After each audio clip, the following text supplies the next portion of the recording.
Today, on March 20, is the International Day of Happiness. But for India, it comes with a reality check. Despite rapid growth and our ranking in the World Happiness Reports remains a concern. So, what defines true happiness? Joining us is Professor Rajesh K. Pillania, whose research, The Indian Practice of Happiness, highlights lessons from centenarians and introduces the Harmony Framework. We also bring in global insight from Matthew Rickard, who says happiness is not pleasure but a trained state of mind. So, sir, our first question is why does India rank low in happiness despite strong growth? First of all, Shubhamji, thank you to you and DNA G Media for this interesting discussion and opportunity. So, Yes. coming to your question on India's ranking in World Happiness Reports, the concept of World Happiness Report started in 2013. That's when the first report came, and over the years, the ranking of India is low. So, the scientific research in the happiness area is very recent, maybe around 40 years old. It's a very young field. It's better than nothing, but it's a work in progress. It needs to improve a lot. This World Happiness Report is a big exercise. It's not easy to go and collect data from so many countries. Around 150 countries participate in this. However, I don't agree with the report's ranking of India because of three reasons. One, there are issues in the data. So let's see how the report is created. So around 1,000 people are asked in each country to evaluate themselves between 0 to 10. 0 is worst possible life and 10 is best possible life. So 1,000 people in a country would evaluate themselves 1, 2, 3, 4, 5, 0, 10, right, on this scale. And then an average is taken. So say, for example, in a country X, the average comes 5. Then an average of another country, say 5.5. Then Hmm. country with higher average is ranked higher and country with lower averages are ranked lower. This is how this report is made. Hmm. So there are issues in data. One issue is that only once or twice a year people are asked this, right? So by asking only once or twice a year, you are extrapolating it for the full year is not correct. What if something is happening in a wrong way in one country during that time period, right? So that country would come lower in the ranking. This is in data. Second, the website of World Happiness Report mentions sometimes the data collected at the end of year could be used for next year also. This is not right. And third, the report also mentions sometimes the data for one country say is not available, then the average of last 3 years is taken. Hmm. So there are problems in the data. This is one problem with the report. Second, in the methodology. Here, the evaluation is self. And while we are doing self-evaluation, we are using memory. And now there's a lot of research which shows problem in use of memory. Also, different countries have different kind of cultures, different way of looking at happiness. For example, in countries like say Japan, where it's a collective society, even when someone is happy, might not rank himself happy because people around him are not happy. But in a country like US, more individualistic country, if someone is happy, he would rate himself happy, right? So there are issues, challenges in data and in methodology. So I don't agree with the ranking of the report, but I appreciate the huge efforts in making this report because it's not an easy thing to do. We need to improve it further. We need to add more rigor and soundness in our data and methodology to make it a robust report, right? So I don't agree. The third reason why I don't agree is I've given two shortcomings in the report. Now, third reason why I think India is a happier country. I define happiness in a very simple way. Happiness is right balance between three things: giving, that means helping others; enjoying what we have, and a meaning of life. I call it GEM, GEM. So when there's a balance between these three things, happiness that comes lasts longer. And if you look at India, in India, the concept of giving, dan, is very strong, right? In India, there's a strong belief in spirituality and religion, which helps in a big way in identifying meaning of life. And also, life doesn't go always according to my wishes. So when things are not going wrong, not going right, but I'm a spiritual person or I believe in God, I can find a mental peace by saying, okay, today my time is not well, but God would take care of me, or my better time will also come, right?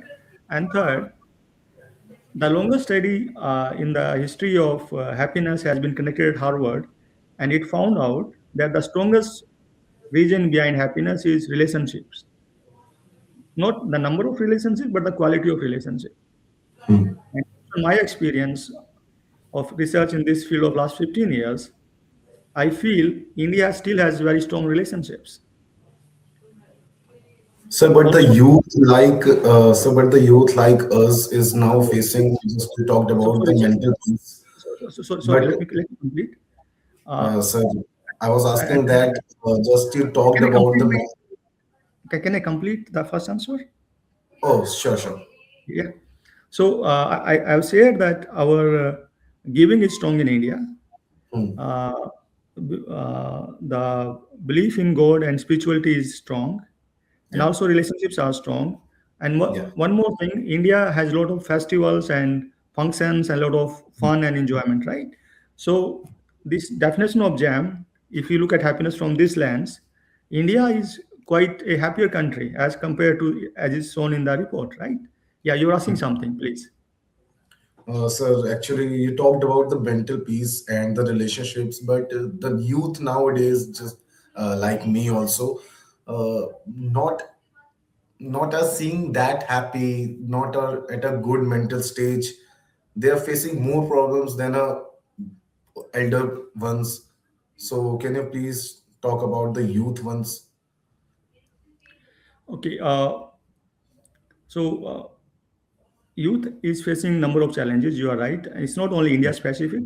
If you look at the latest World Happiness Report, it shows that youth in US also is not going through a great time in terms of happiness, right?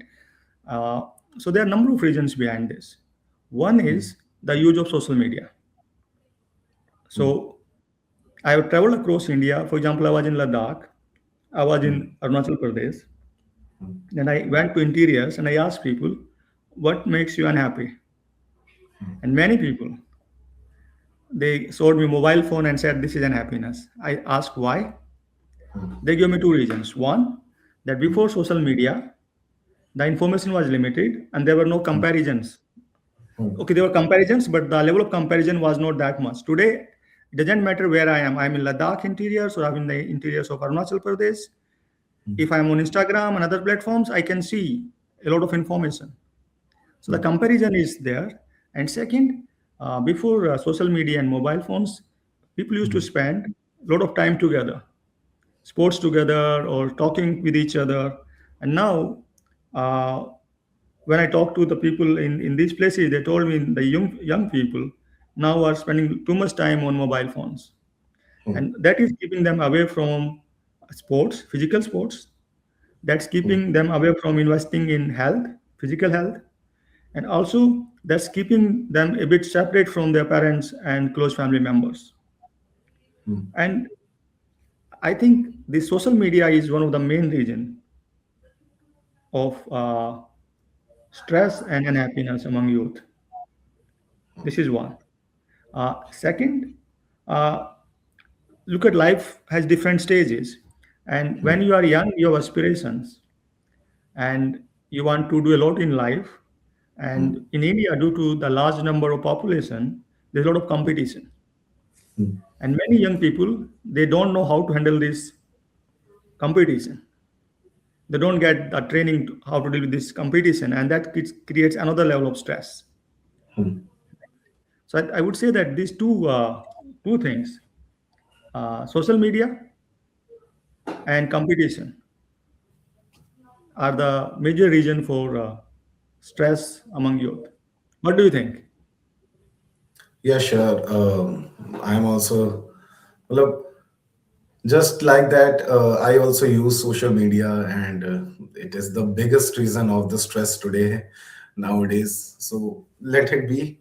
My next question is: if we talk Uh, but, about the words, but before we go ahead, go to next question. It's not that social media per se is bad. yeah, If you know but how the to use social usage, media in a right way, social media yeah, can be good help for happiness. For yeah, example, that's the different i- thing. if you are using social media passively just to scroll and watch Hmm, reels, it causes a lot of unhappiness, a lot of stress, and all those negative things. But if you are using social media to communicate more with our relatives or to hmm. learn through social media, Few so things, social media can also play a positive role, right? yeah. So, sir, if we talk about the world's happiest man, Matthew Rickard, do you agree with his phrase that happiness is a state of mind? So yes, I agree with him. And Hmm, in the research on happiness, hmm, when people go into detail and try to find out what makes people happy, the root causes, then there are three. One is genetics, another is the hmm, environment, and third is the mental choice. And research also shows that among these three things, the one thing that really matters is mental choice. So if I decide and choose to be happy, then nothing else matter. But just by choice and nothing will happen. I need to work upon it, right? So in my research that you were mentioning on people who are more than 100 years of age and who have lived mostly happy life in India, hmm, choosing and keeping a happy mind is one of the seven main things in happiness. And I asked those people that, okay, how do you keep and choose and develop this happy mind? They told me a number of things, but some of the main things in the interest of time I would like to share is first is they are full of optimism.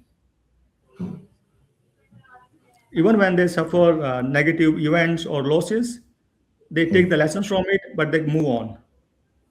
That's one part. Second is, I have seen in interaction with them and observing them, they have very good sense of humor. They look at the problems in life sometimes from sense of humor, and that makes it easy. Uh, Third is, they don't take things personal or don't take things too hard, too much. Okay, something bad happened, someone did something wrong. Okay, it's life, things happen. Let's solve this problem and move on. Also, I found that they are investing a lot in learning. I met these people, 103 and 101, and they are using WhatsApp to communicate with their grandchildren in faraway places, right? So I agree with the statement that happiness is a state of mind. We hmm. can choose to be happy, but we need to work on it on a daily basis. So, sir, is a happiness is a skill that can be trained daily?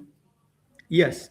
So, for example, Hmm, young people and even old people these days, we go to gym or we build muscles, right? So, let's hmm, say happiness is a mental muscle. By hmm, continuously every day working on ourselves, we can learn how to be happy. It's a skill. It's a life skill. So, for example, in the interest of time, if I tell you only three things to do for happiness, hmm, the first one is a mental choice to be happy. Come what may, I will be happy, hmm, right? Second, hmm, always start small. Look at small things in your life which you think are good or which you are enjoying. Focus on those things. Before you go to these two things, the starting point is you need to also define happiness, which you already defined. That giving, enjoying, meaning of life. So, what is my definition, my personal definition? That will hmm, come by knowing myself, understanding myself. Once my definition is clear, then the hmm, three things are first, I choose to be happy. Second, I start small. And third, I am more careful about my tea, my time, my energy, my attention. I would invest my time, my energy, my attention on those things which are part hmm. of my definition. So our human mind, it plays game with us. You might say one thing, but you do other thing. So in my training programs, generally I ask people, okay, define your happiness and monitor your tea for 5 minutes in the evening for 1 month and come back. And many of them, when they come back laughing because they tell me that they want to be happy, but actually they are investing their tea, time, energy, attention on those things which they know would make them unhappy, right? So happiness is a skill. Anyone can learn it. So, sir, in one line, what is the secret to a happy life? Only in one Secret to line. a secret to a happy life. If I have to choose only one thing, then it's relationships. Relationship with myself, my friends, my family, my workplace, my society. Relationship is the key. The longest study, as I earlier said, on happiness is done at Harvard University, and they found people who live long and happy. One reason is quality of relationship. So, sir, the Matthew Rickett talks about training the mind. How can Indians practically start this journey? Not only Indians, how can anyone start this journey? Training the mind. Okay. Before training the mind, I would add one more thing that why do we need happiness? We are told that it's a good thing to have, right? And that's why we don't take it seriously. So it's very important that first we realize the importance of happiness. If we realize its importance, we take it much more seriously. So we need three things from life. We need good health, mental health, physical health.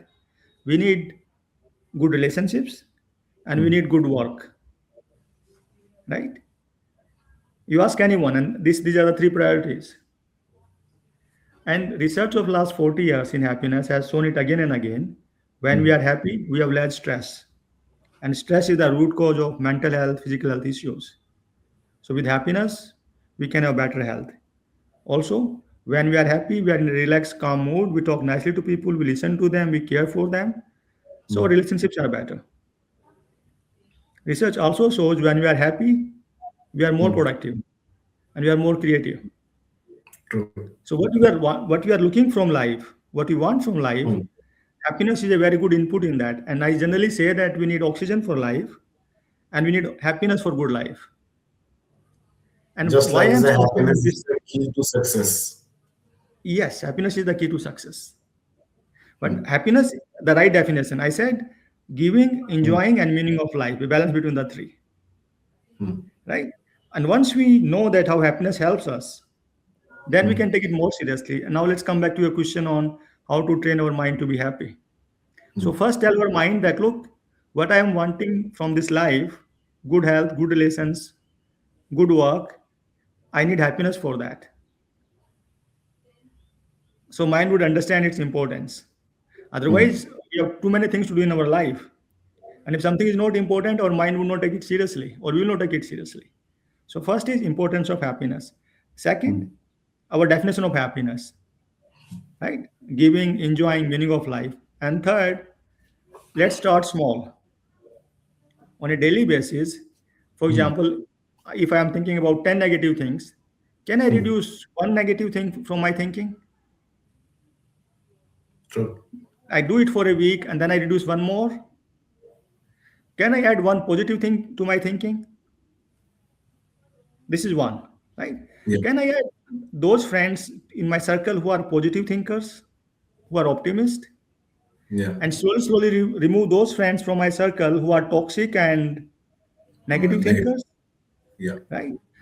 Can I also develop my sense of humor step by step and not start taking things too personally, right? Can I eat healthy food? Can I do a bit of meditation every day? Maybe 1 minute, maybe 30 seconds. Let's start with 30 seconds, then increase it. And meditation has a huge impact on our happiness, in maintaining calmness of our mind, right? So I've given you four small steps. You can start from any of the four. uh, your mental choice to be happy, to keep the mind happy, Yeah. sense of humor, adding or deleting positive people in your life, looking at the way you are thinking, thought process, right? And always start small. Don't try to change the world in one day. It creates more frustration. Start small. And why I'm saying start small? Because behavior change is a very difficult thing, the most difficult thing, I think. And for that, we need to take help from our mind and help from our behavior change. So, research in neuroscience shows that our brain consumes around 24% or 25% of our body's energy, and its weight is only 2% of the body weight. So, it's a huge energy consumption center in the body. So, it follows a simple law: save energy. Anything that looks complicated, we generally try to postpone it because it will take more energy. Anything that looks simple, we do it because it will take less energy. So if we start small, our brain will spot it. Second, research shows that if you ask someone to change 100% in one go, majority will say no. But if you ask them to change around 4%, small change, majority will say yes. So now Yeah. let's combine both, the way our brain works and the way our behavior change works. Both of them work well when we start small. So even to have a trained mind for happiness, let's start small, right? Yeah. So thank you so much, sir, for taking your time. And at the last, I want to say one thing. This International Day of Happiness, maybe it's time to pause and ask ourselves, are we truly happy? And thank you so much, sir, for your time once again. And also, thank you for watching, guys, DNA. And don't forget to like and subscribe. Thank you so Uh, much. Thank you, Subham, so much for your very interesting questions. And the Yeah. last suggestion for your viewers and you is laugh more, smile more. It also helps in happiness. Thank you so much. Thank you. Thanks.